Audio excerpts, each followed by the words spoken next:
Bonjour, chers amis. Nous sommes ravis, Gérard et moi, de vous retrouver pour notre émission patrimoniale, à laquelle vous commencez à être habitués. Et là, aujourd'hui, nous faisons cette émission dans un endroit très reculé, où l'on ne peut pas arriver en voiture, mais ça, vous y êtes habitués. La plupart des endroits où nous vous emmenons dans nos émissions, on n'y arrive pas en voiture. Mais cet endroit a la particularité d'être ce qu'on appelle un village, mais en fait, ce n'est pas vraiment un village, c'est un hameau qui a été abandonné. Abandonné, qui est un hameau désert. La dernière habitante a quitté, pour raison de santé, sa maison ancestrale. Je crois que c'était en 1980.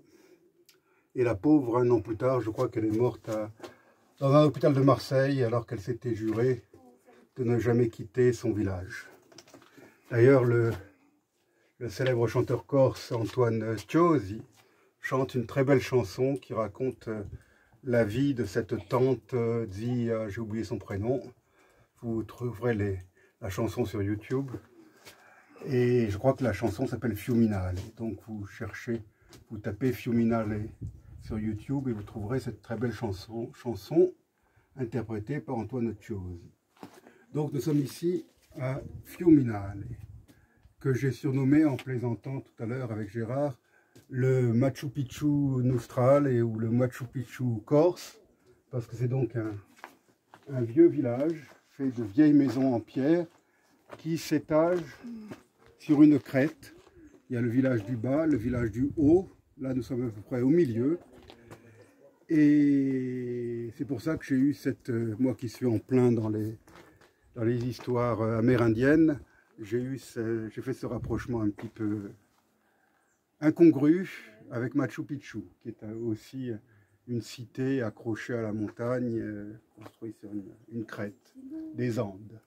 Donc non, c'est pas Machu Picchu, mais c'est un très beau village qui fait partie, c'est un des hameaux d'une commune qui compte de nombreux hameaux, qui s'appelle Villone Orneto, qui compte 5 ou 6 hameaux. Et l'un de ces hameaux, Fiuminale, qui est composé de 2 hameaux, d'ailleurs celui d'en haut, celui d'en bas, est complètement abandonné. D'ailleurs, vous pouvez voir, je ne sais pas si vous voyez le poteau là, c'est un village qui a été désélectrifié par EDF. Après avoir connu l'électricité, EDF a retiré l'électricité il y a quelques décennies.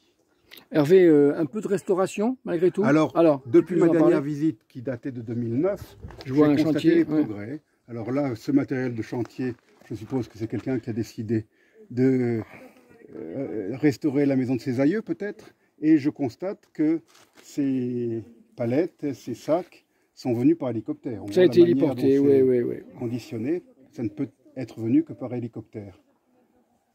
Alors, donc là, ce qu'on vous a montré en ouverture, c'est cette jolie fontaine. Restaurée. La fontaine du Petit Palais. Je ne sais pas où est le Petit Palais, je ne sais pas si c'est cette maison là qui est très belle, recouverte de végétation. Alors maintenant, je vous emmène à la chapelle, qui est fermée, mais qui a été restaurée et réouverte au culte il y a environ 10 ans. Je crois qu'il y a une association qui s'est créée. Et elle a été reconsacrée il y a une dizaine d'années. Et je crois qu'une fois par an, ils célèbrent la messe pour la fête du saint local, dont là aussi j'ai oublié le nom.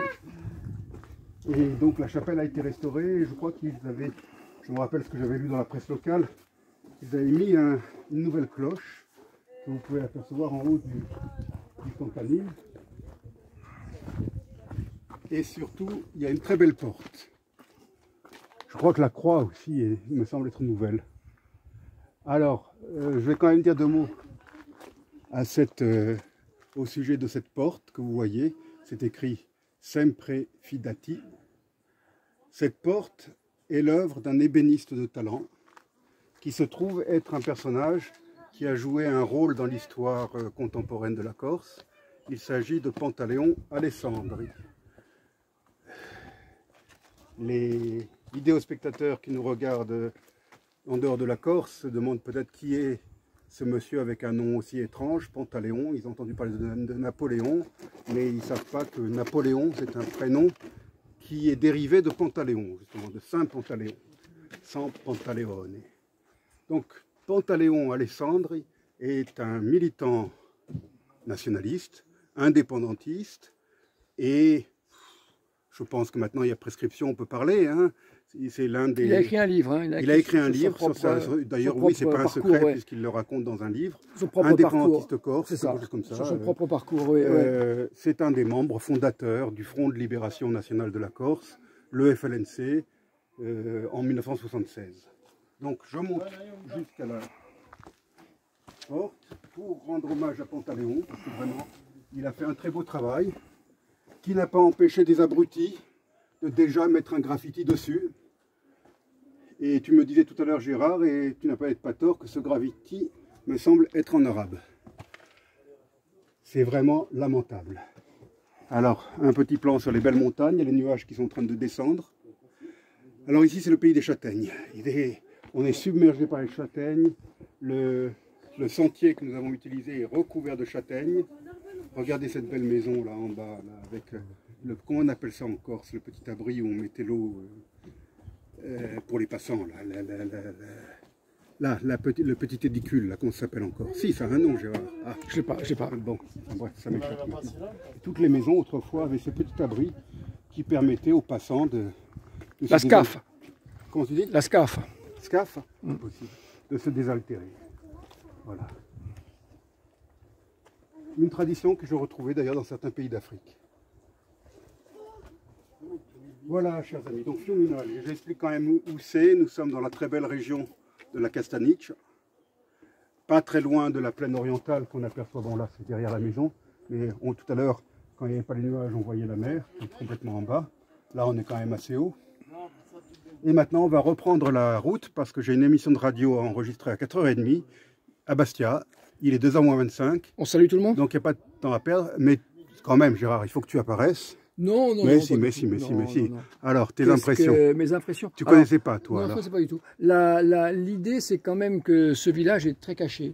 Je pense que la période barbaresque a fait que les gens essayaient un peu de se planquer. Bien sûr, pour des raisons de sécurité. Ils essayaient un peu de se planquer.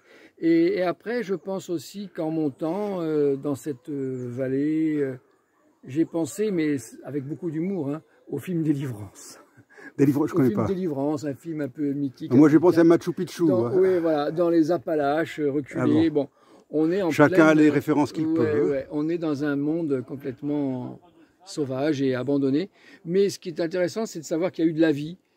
Ça, c'est quand même très... Et moi, je pense à cette tante, là, la tante dont j'ai oublié le prénom, qui la pauvre est morte à l'hôpital Nord, ou je ne sais pas où, à Marseille. C'est triste. Je me dis que cet endroit. Elle aurait préféré mourir dans sa maison, je pense. Je pense que cet endroit a connu la vie. Oui, bien sûr. Et maintenant, alors, beaucoup de cochons aussi, hein, énormément de cochons en liberté. Voilà. Ah, tu as oublié de me demander, de me poser une question, Gérard, mais donc je vais me la poser, comme disait le général de Gaulle. Je vais répondre à la question que vous ne m'avez pas posée, au sujet de mon t-shirt, quand même. Allez, vas-y. Voilà. Bon. Je l'ai montré. Voilà. Oui, parle-nous il faut en dire deux mots. Où en est Corsica Amazonia? C'est un t-shirt qu'on avait produit au profit de notre projet dans le village des Enaoe, dans le Mato Grosso brésilien. Alors, ce que je voulais dire, c'est qu'il est probable que je parte bientôt au Mato Grosso pour aller sur place, pour me rendre compte de l'avancement de notre projet et peut-être pour lancer de nouvelles actions.